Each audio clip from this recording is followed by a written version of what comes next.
Salut tout le monde, j'espère que vous allez bien. Merci de nous rejoindre pour Allons Liège.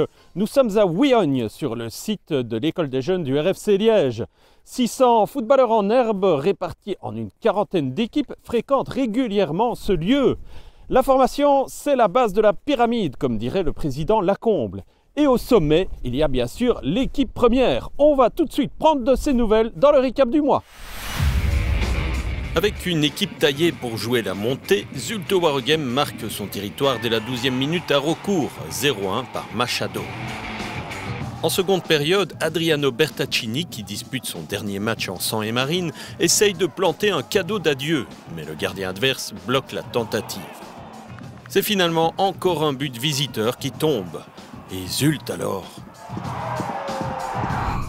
Week-end suivant, un autre ténor de la série vient refroidir le chaudron raucourtois. Une minute de jeu et c'est déjà 0-1 pour le Berscott. S'ensuit une valse de carton pour le RFCL.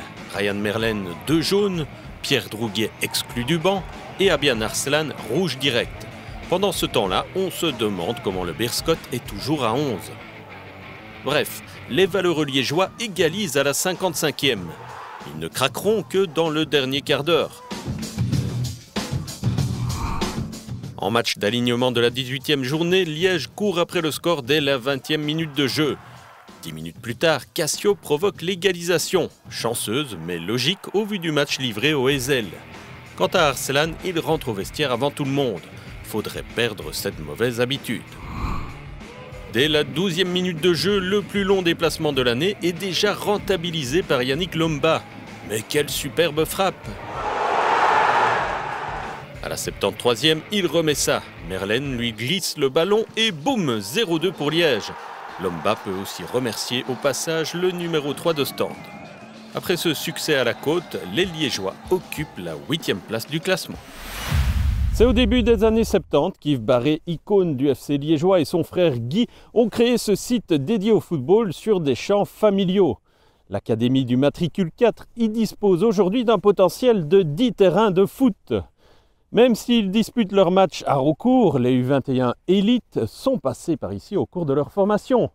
Laurent Cavenati et Arnaud Melbergs ont fait connaissance avec les protégés de Fabrice Cristalini. Scène de liesse vendredi soir au stade de Raucourt, les Sang et Marine viennent d'arracher la victoire 1-0 après 1h40 de match. Une belle performance pour cette équipe qui doit s'adapter à l'élite. Le niveau a changé, on doit apprendre, on est dans l'apprentissage pur, alors on progresse de sortie en sortie. Ce qui nous manque, c'est simplement d'avoir joué quelques années à ce niveau-là. Il faut savoir que la plupart des joueurs sortent du niveau interprovincial, qui est un monde totalement différent de ce qu'on connaît aujourd'hui en élite. Pour développer un niveau de jeu suffisant, cela ne s'est pas fait en un coup de baguette magique. Les joueurs ont droit à des entraînements poussés 4 à 5 séances par semaine, certaines spécifiques axées sur l'attaque ou la défense. Et puis il y a des outils et la vidéo. Face aux LIRS, les consignes étaient claires, il fallait mettre l'adversaire sous pression d'entrée de jeu, créer des espaces dans le dos de la défense et surtout faire preuve de maturité en arrêtant d'encaisser, surface arrêtée. D'abord, on est dynamique, on fait jouer le ballon. La première mi-temps est équilibrée. Défensivement, les Sang et Marine sont trop passifs et manquent de se faire surprendre à la demi-heure de jeu. La reprise de Mukandila passe au-dessus des cages liégeoises.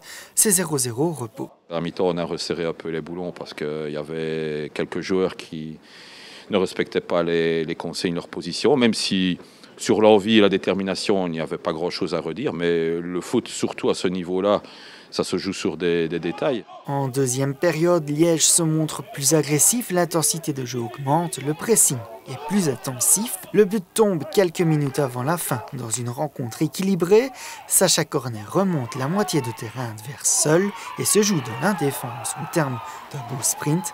C'est le scénario idéal pour Liège qui n'a plus qu'à assurer la clean sheet. Le passage au niveau élite, qu'est-ce que ça change ? Je vais dire dans la qualité, parce que c'est surtout des contrôles balles, des contrôles pas, ça va beaucoup plus vite. L'intensité est vraiment autre qu'en D amateur. Mais je pense que l'équipe, on a le niveau d'être en D1B et franchement, on n'a pas à regretter d'être là. Je suis satisfait de mes coéquipiers, on est nouveau dans ce monde professionnel. C'est vraiment un autre football, c'est autre chose que ce qu'on a pu connaître la saison passée en National 1. Et franchement, on s'adapte bien pour les équipes de D1B qui sont dans la poule. Franchement, mes coéquipiers et moi, on arrive à tenir quand même, on est pas mal dans le classement. Et je suis fier de mes coéquipiers, on a su relever le défi. Présent au club depuis 2016, Benoît Bruckmann a été élu meilleur joueur sang et marine la saison dernière. Véritable coup de cœur des supporters, le numéro 7 a aussi ses préférences en matière de foot. Voici ce qu'il nous a confié. Steven Gerrard à Liverpool. Neymar, j'aime beaucoup ses dribbles, sa folie. Bernabeu, je dirais. Cristiano Ronaldo. Arsenal, j'aime beaucoup. Cet épisode d'Allons Liège s'achève ici. Merci de l'avoir suivi. Je vous donne rendez-vous dans un mois. Bye bye.